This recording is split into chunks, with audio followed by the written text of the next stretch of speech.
Hello, day 3, and what I'm thinking of today is just sort of in continuation of what I was talking about yesterday, about that inability to allow myself to exist outside of my obligations and duties. And it keeps on bringing me back to my childhood. Of course, a lot of it has to do with my inner child and the way it felt to be me growing up.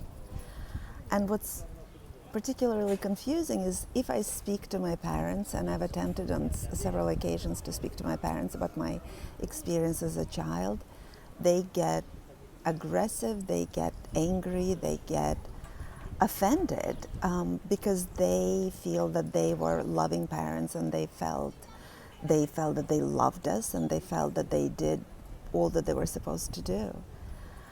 And that is what is so confusing, right? Which just reminds me one more time that we're not conscious. We're going through this life without actually being consciously aware of what we're doing. We're not really aware of our actions. We're not really aware of our words.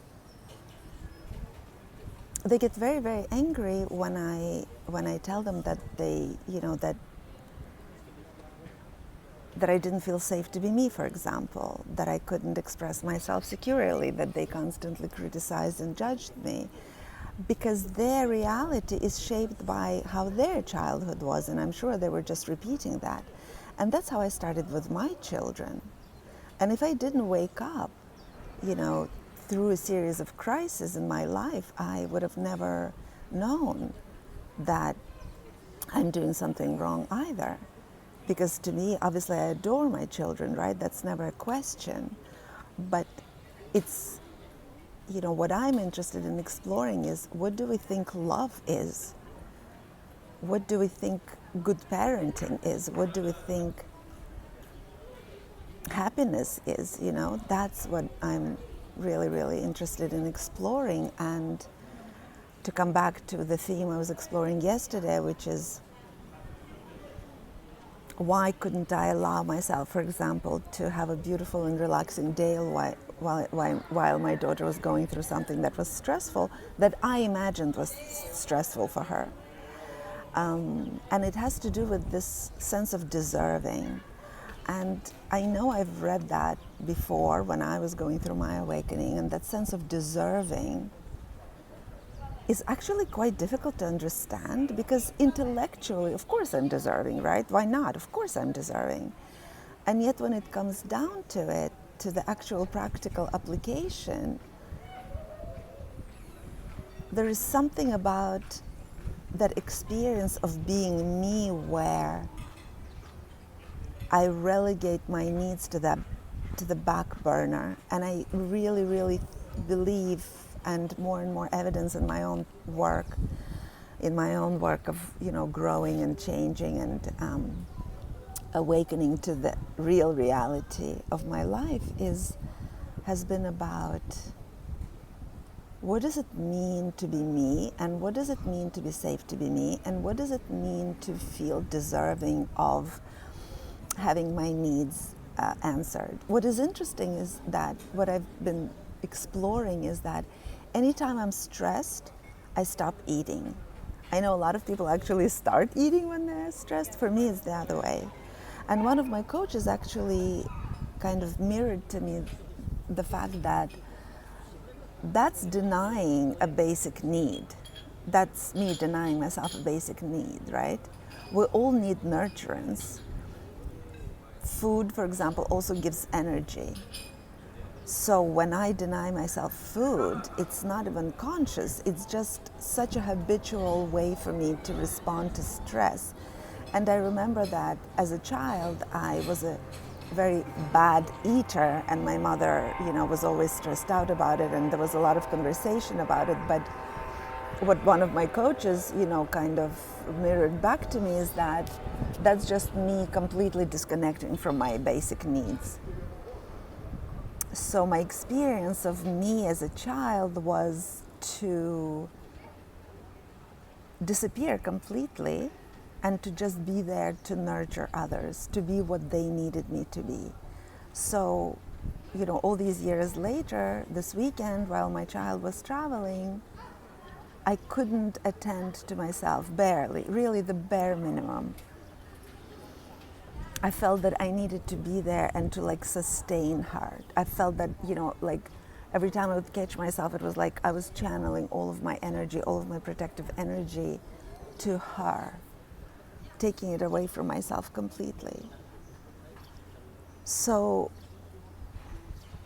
what is interesting to notice, this is what I've been working on for a while, is that experience of being me, all of us, right? It comes from childhood. It comes from the way we've adapted to the environment in childhood. So the way we denied our needs, the way we didn't exist so that we'd just be there. Like other people's needs superseded our own, my own. In my case, other people's needs, my parents' needs, their needs of, a good girl, me being a good girl for them, or being invisible, or being, silent and not angry and not expressive, was my adaptation. And so every time I'm stressed now, my adaptations come to surface, and I'm sure if we each have different kinds of adaptations that we've adapted with, right, in our childhood. So this is mine, and this is what I'm exploring now. How can I start feeling myself as a sovereign being? And I've been doing it for a while, okay? I've been practicing for a while. It's just that, with children, I almost feel like it's the last frontier, because I've been able to become sovereign with my husband, for example. But with children, it's still very, very difficult. I still feel that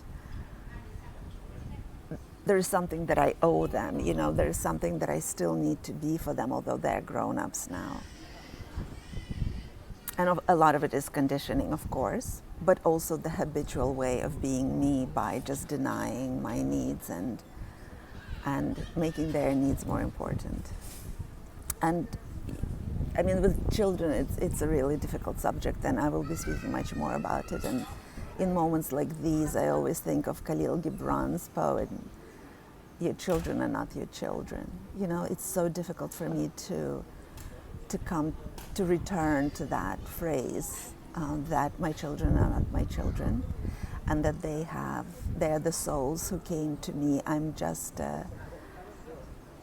somebody who nurtured them physically until a certain age, but they're here for their own experience. They're here for their own destiny.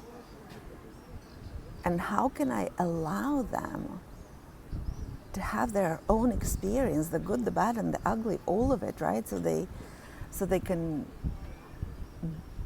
develop skills that are necessary for their life, for surviving, for thriving, for all of it, without my interference. And how can I put aside that sense of not being good enough as a mother, being an irresponsible mother, if I let them have their own experience? And how can I come back to even beyond being their mother, but being myself, being a person in my own right, a soul in my own right, a human being in my own right, a body in my own right that needs to be nurtured, that needs pleasure, that needs food, that needs nurturance of all sorts, that needs rest, that needs it, my own experience outside of these roles. And of course, a lot of it is that patriarchal conditioning that mothering is my most important role in life, which is really not the truth. It's just one of my roles. So yeah, these are some of the things that I'm working on unlearning. And that sense of deserving is not an intellectual process. I actually try to feel it in my body and really feel the sovereignty of my body and how I'm separate from my loved ones and how my body has the needs that it has, and they're valid, and I'm allowed. And, in fact, it's my responsibility to take care of this body, of my health, of my well-being, which directly is proportionate to how much nurturance I give myself. Self-parenting comes to mind, and how I absolutely must learn to self-parent. And I can only be a good parent to my children when I have understood what that means to self-parent, to parent my own inner child. That's when I understand what that means to parent someone else.